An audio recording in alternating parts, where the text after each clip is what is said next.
Yes. Now let's see zero rated supply. Now if you remember, we have discussed zero rated supply some time back also, in and VAT credit also. I'm just saying ITC, input tax credit. So what is zero rated? Where the exemption is given on both the sides, the supply side as well as the purchase side. So when the exemption is available on both the sides, I am the supplier, my supply is also exempt and my receipts are also exempt, my procurements are also exempt, then my supply is called as zero rated. And one example we have already seen, we have been discussing since long, and that is export. Now let's see one more example of that. So section 16 of IGST Act, it deals with zero rated supply. And what does it say? It says that zero rated supply means any of the following supplies of goods or services or both. Goods or services or both, namely export of goods or service or both. So one is export. Secondly, supply of goods or service or both to a special economic zone developer or special economic zone unit. Supply of goods or services or both to a special economic zone developer, says developer, or this says unit. So this is also called as deemed export. This is actual export of goods or service, and this is deemed export. Though SEZ unit is in India only and we are supplying to SEZ unit, but there also we will get double benefit. Our supply will also be exempt and our procurement will also be exempt. So, but the other person who supplies to us will charge tax and supply. So then what we'll have to do is, remember we have studied in ITC chapter, we have to take the ITC and then either utilize it somewhere or take refund of the same. Right? Then, so you now remember that there are two types of zero rated supplies. One is export and one is supply to SEZ developer or the SEZ unit. Then subject to provisions of subsection 5 of 17, that is restricted credits, or you can say blocked credits.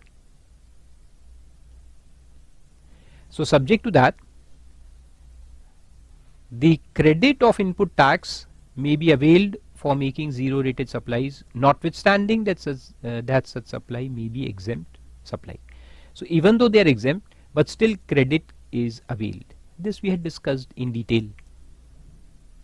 Except for block credits. Block credits will not be allowed. Other than that, the credits which are available can be claimed. Then a registered person making zero rated supply shall be eligible to claim refund under either of the following options, namely, he may supply goods or service or both under bond or letter of undertaking, subject to such conditions, safeguards and procedure as may be prescribed. So there is a procedure for the bond, without payment of IGST, because export is interstate, but here it will be exempt, IGST will be exempt, and claim refund of the unutilized input tax credit. So this is one way. Or the second one, he may supply such goods or service or both subject to such conditions, safeguards and procedures as may be prescribed on payment of integrated tax. So first you pay integrated tax on export by utilizing the ITC credit, and then claim refund of this payment. Whatever payment you make, you claim refund, and claim refund of such tax paid on goods or service or both supplied in accordance with section 54. Section 54 we'll see later in the chapter of refund.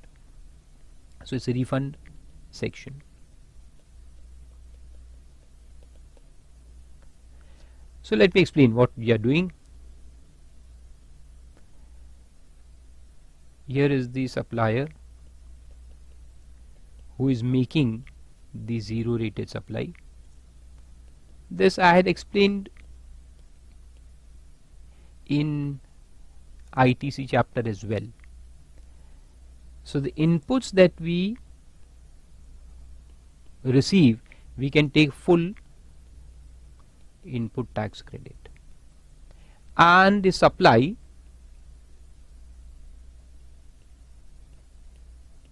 can be done in two ways. Option 1, OPT 1, no tax. We will not charge any tax. Okay, and what we'll do is that we'll not charge tax, we'll just export the goods under bond. Instead of tax, we'll have to just file a bond or letter of undertaking. Bond is also an undertaking. Undertaking means a promise that if we don't export the goods within the given time, then we will pay this tax. So right now we are not paying tax, but we are giving an undertaking of export, and if we are unable to export the goods or service within that time, then we will pay this tax. So that is a promise, that is an undertaking that you write on a stamp paper, then that is called as a bond. And if you write it on your letterhead, then it is called as letter of undertaking. So in this case, as we have paid no tax, so this ITC will remain in balance. As we are not utilizing it, it will remain in balance. So the balance of ITC will be allowed as refund.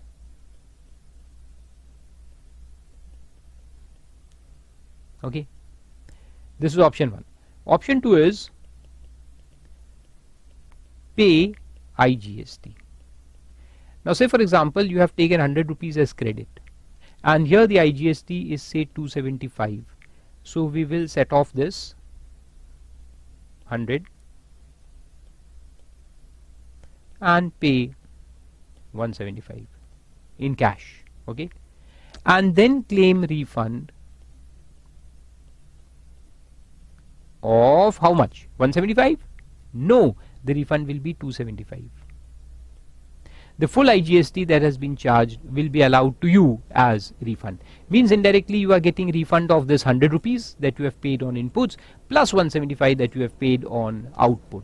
So 100 plus 175, total refund will be 275. So 2 options are there. And the analysis was also given. The zero rated supplies are those supplies in which a recipient to whom the supply is made is entitled to pay 0% GST to the supplier, but are eligible to take input tax credit and further are entitled to get refund of such credit. So you don't charge any tax, but still you get input tax credit and refund also. So that means you get exemption on both sides. Your output and your input both become exempt. And which supplies are considered as zero rated? So one is export and second is supply to SEZ, developer or the unit. And then different examples are given, like SEZ unit supplying outside India. So this is export. This is also, as it is direct export, it is zero rated. Then SEZ unit to another SEZ unit. This is also zero rated. One SEZ to another SEZ. Then SEZ developer to SEZ unit. Non-SEZ unit means DTA to SEZ unit. SEZ unit to non-SEZ unit. A SEZ to non-SEZ, will it be considered as zero rated? No, this is not zero rated. And non-SEZ unit to SEZ developer, yes, means DTA to SEZ developer, yes, and SEZ developer to non-SEZ unit, this is not zero rated. Then it says that exemption from incidence of tax can be ensured either by ab initio exemption or by granting exemption by way of refund. Both these alternatives have been enabled in this section. Ab initio means don't pay any tax on output and claim refund of input tax credit, or you first pay the tax and then claim refund.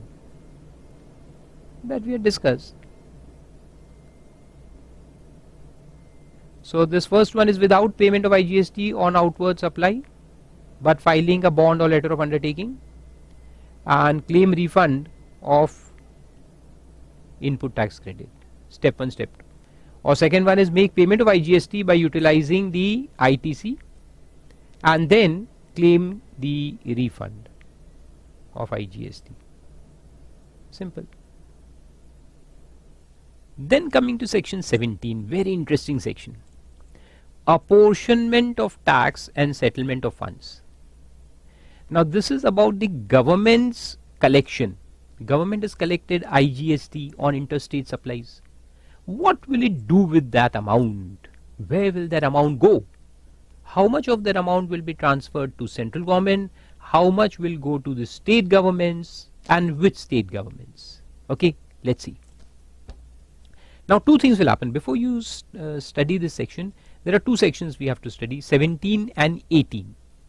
Okay, so let me explain both in brief first and then we'll understand.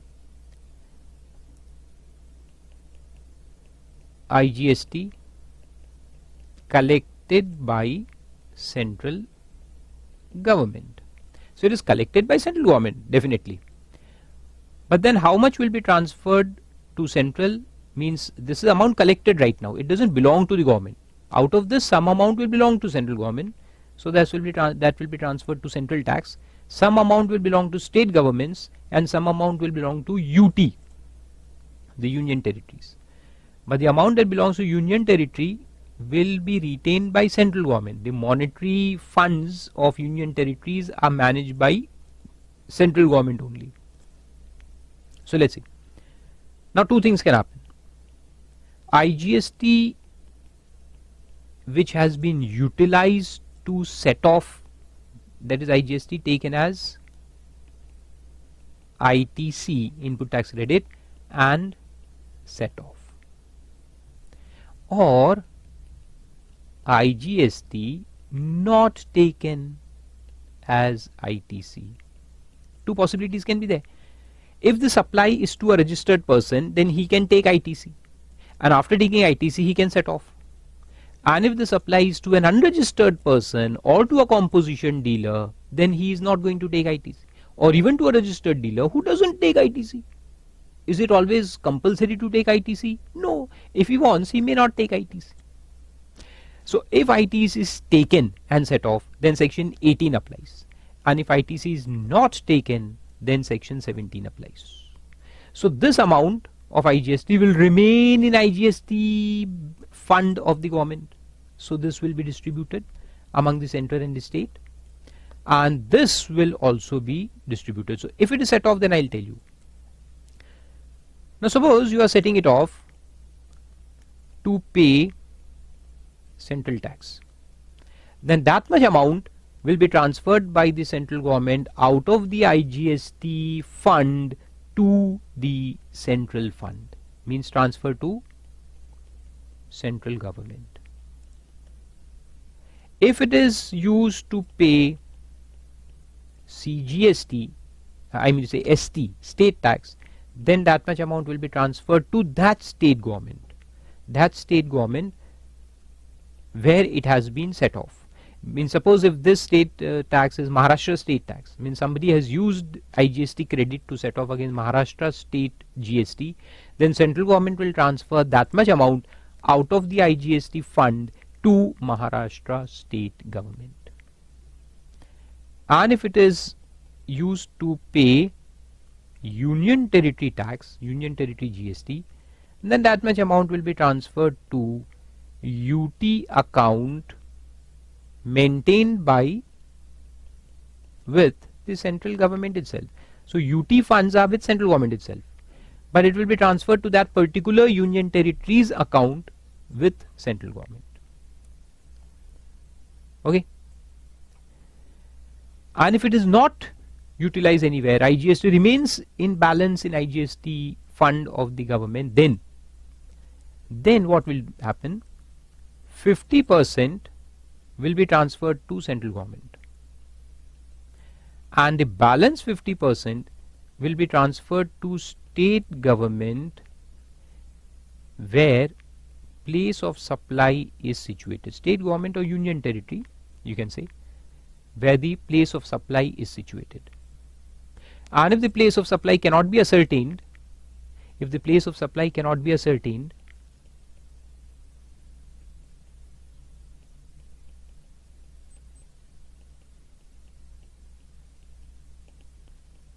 then in proportion to different states or union territories where supplies made by that supplier, means if the supplier has made supplies to 4-5 different states and union territories during the year, So then this IGST which he has paid and which has been remaining unutilized will be distributed to those states and union territories where the supplies were made by the supplier and in that proportion. And if the supplier is also not known, that who is the supplier? If supplier himself not known, then to all states, this is the regarding the balance 50%, huh? This balance 50%. To all states and union territories in proportion of collection in the last year. So these points are given in section 17. So let's see. So understood the concept that if the IGST collected by the central government from the supplier is utilized to set off against the different this thing, then it will be transferred accordingly, and otherwise it will be distributed among the center and the state 50-50. So let's see section 17. Apportionment of tax and settlement of funds. So section 17 is regarding the unutilized GST, the unset off, no credit has been taken. Okay.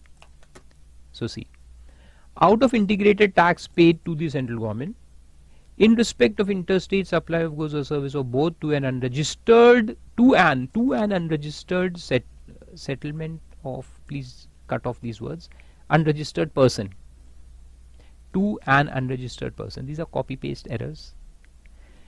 Or to a registered person paying tax under section 10 means composition dealer. So if you supply to an unregistered person or to a composition dealer, then obviously they are not going to take ITC. So see the funda behind this. Funda is that the other person, the recipient, is not going to take ITC. So if the supply is to unregistered person, he cannot take ITC. Or if it is to a composition dealer, he also doesn't take ITC. Or in respect of interstate supply of goods or service or both where the registered person is not eligible to ITC, that registered person is not eligible to ITC. Okay, either the person is not eligible or the supply is not eligible. It may be a block supply, so it is not eligible for ITC. Or in respect of interstate supply of goods or service or both made in a financial year to a registered person where he does not avail of input tax credit within the specified time. Time is the return of the next September or annual return, whichever is earlier. So he doesn't take that ITC. He is entitled, but he does not take, does not avail the input tax credit within the time specified, and thus remains in the integrated tax account after expiry of the due date for furnishing annual return, that is December end, for such year in which the supply was made. So if supply is made in say 18-19, then annual return falls in next December. Okay, so by that next December, if nobody has taken the credit. So ABC, 3 points. A, so supply to unregistered person or composition dealer, or not eligible, or even if eligible but he does not take the ITC. So these three are for interstate supply. Now same ABC are repeated in DEF. Same, they are same, except that this is import case. Import case where IGST is applied on imported goods. So DEF is for that.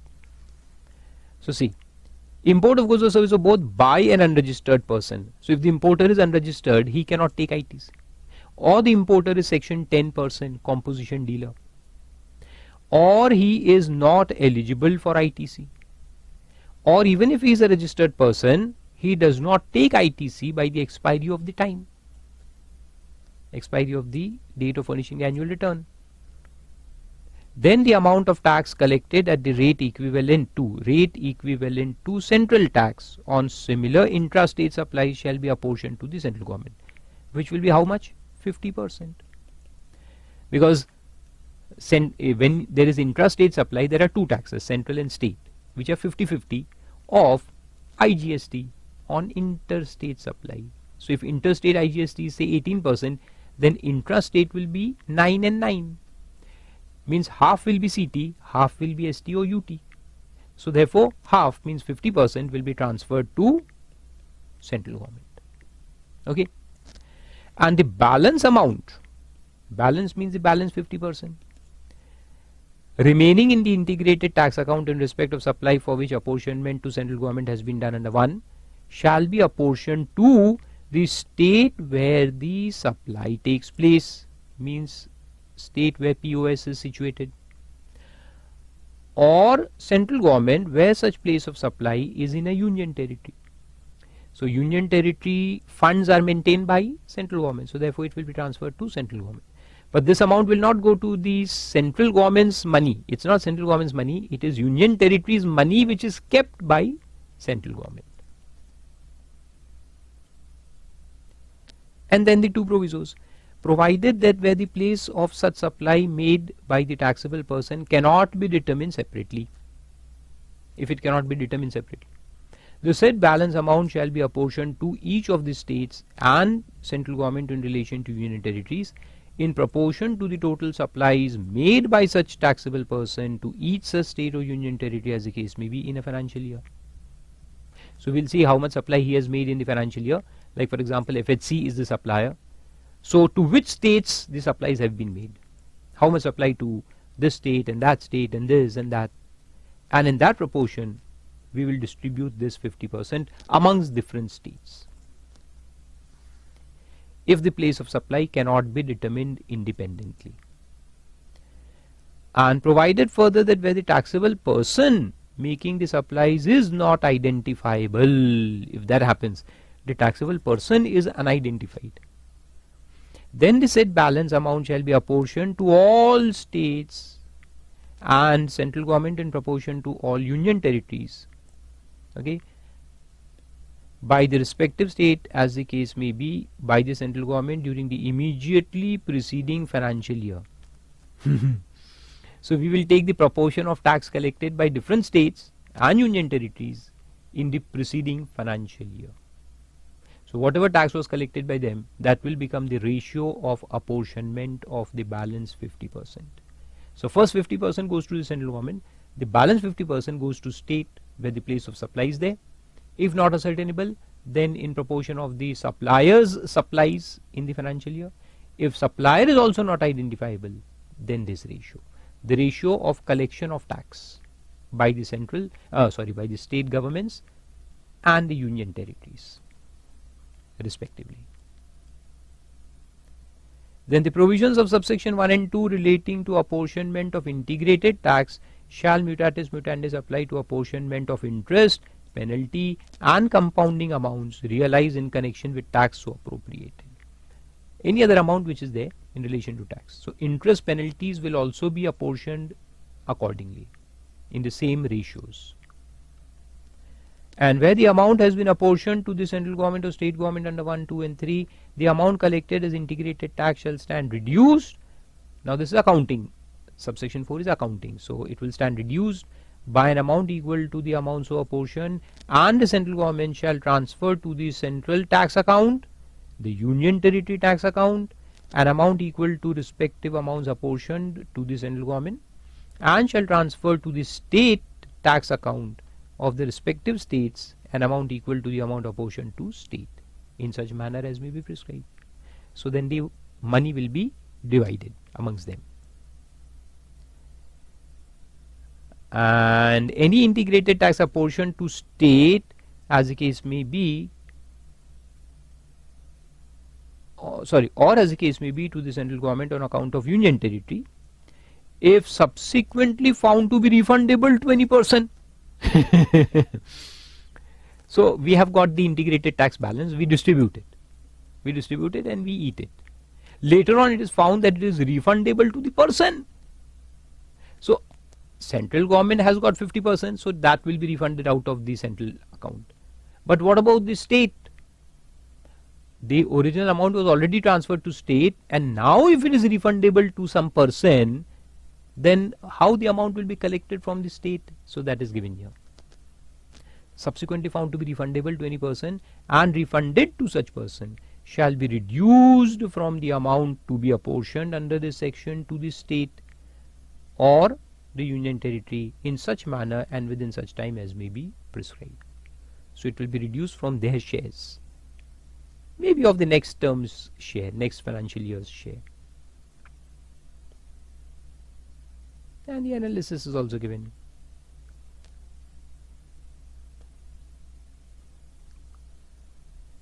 All these points: unregistered recipient, not eligible, registered but not eligible, and he doesn't take the credit within the given time.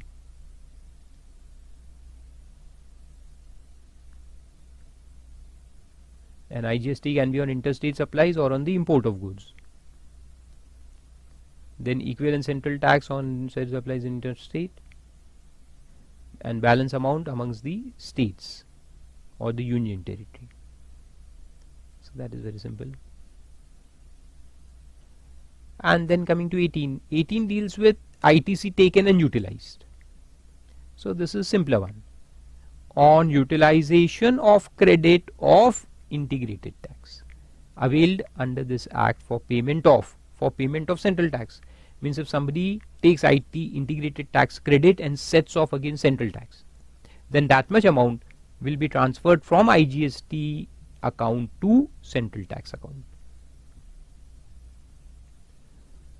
In accordance with provisions of subsection 549 of the Act, the amount collected as integrated tax shall stand reduced by an amount equal to the credit so utilized, and the central government shall transfer an amount equal to the amount so reduced from the integrated tax account to the central tax account.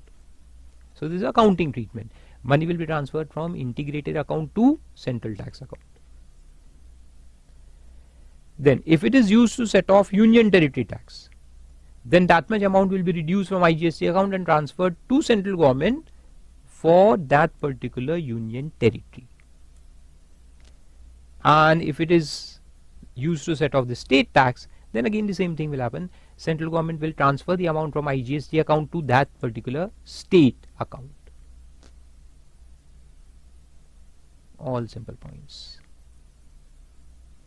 And for the purpose of this chapter, appropriate state in relation to taxable person means the state or union territory where he is registered or is liable to be registered under the provisions of the Act. That's a simple point. And the analysis of section 18 is also given. Credit of IGST, if utilized to pay CGST, then amount will be transferred to central tax account. If utilized to pay IGST, it will be transferred to state account. And if utilized to pay UTGST, it will be transferred to UT account maintained by central government only.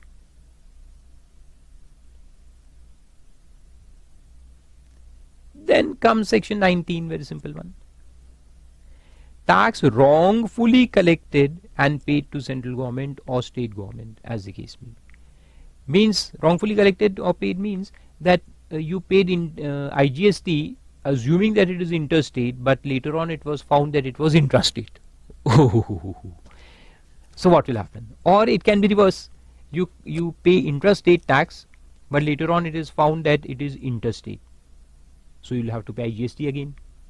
So that adjustment will be done internally by the government. So let's see. A registered person who has paid integrated tax on supply considered by him, cut off that word tax, considered by him to be interstate supply, but which is subsequently held to be intrastate supply. So case arises and it is found that actually it was intrastate. Shall be granted refund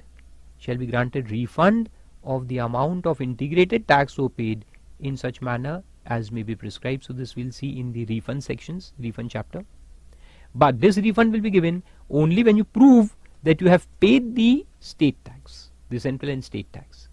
So if you prove that you have paid CT and ST or UT, then you will be given refund of IT. And then subsection 2 says registered person who has paid CT and ST or UT, as the case may be, on any transaction considered by him to be intrastate, but which is subsequently held to be interstate, shall not be required to pay any interest on the amount of integrated tax payable. So he has to pay integrated tax, but without interest. Now this is given here. Now if you see the corresponding section in CT and ST, then you will find the same things written in a different way. So I'll explain all the points together. Let's see.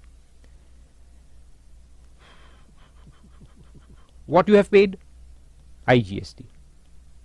Say 2000 rupees. What you should have paid means what was payable. The payable was CGST of 1000 and SGST or UTGST of 1000. This was payable, but this you have paid. Now have you done any mistake? Yes, the mistake is the account, but payment has been done. So now what will happen? Since this is payable, you have to pay this. So pay this. Pay 1000 and 1000. Once you pay this, this amount will be refunded to you. So first you pay this and then claim refund of 2000. But when you pay this, will they charge interest? Because there will be a delay. No, no interest. No interest payable. So you have to just pay the 1000 that was payable, and then you can claim this refund of 2000 that was wrongfully paid. And in the reverse case, what will happen? If here you have paid CT 1000, ST or UT 1000, but payable was IGST of 2000, then what will happen? You pay this. Now you have to pay this 2000 without interest.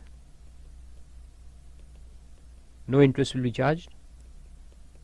Okay, and then you go and claim refund of CT and ST.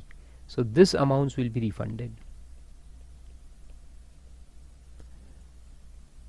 So here, since we are seeing the IGST Act, we have seen these 2 points, that you will get refund of this, and in this case you will have to pay this but without interest. So these 2 points are covered by IGST Act.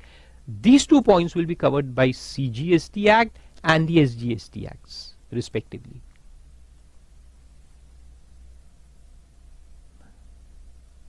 Understood? Points are very simple.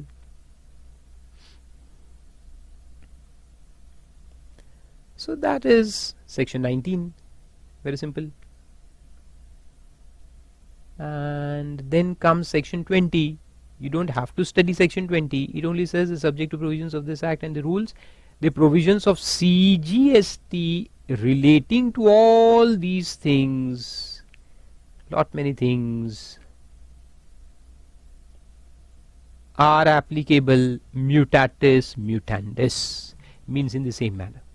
So all these provisions which are applicable in CGST Act will also apply mutatis mutandis under IGST Act also. And the provisos are given.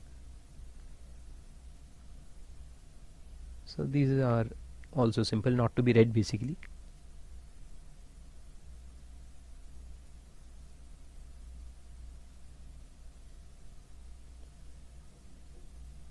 Like the last proviso says about penalty. So penalty clauses are given in CGST, SGST Act. So what will be the penalty under IGST? Sum total of both of them. So penalty under IGST will be equal to penalty of CGST and penalty under SGST Act. And the first 2 provisos are regarding tax deduction and collection, TDS and TCS. Now this you will understand later on. Forget it right now. And the third proviso is simple, that for the purpose of this act, the value of supply shall include any taxes, duties, cess, fees or charges levied under any law for the timing in force other than these acts. This we had studied in section 15 also. That value includes all other taxes other than the GSTs. So guys, that was IGST Act, simple one.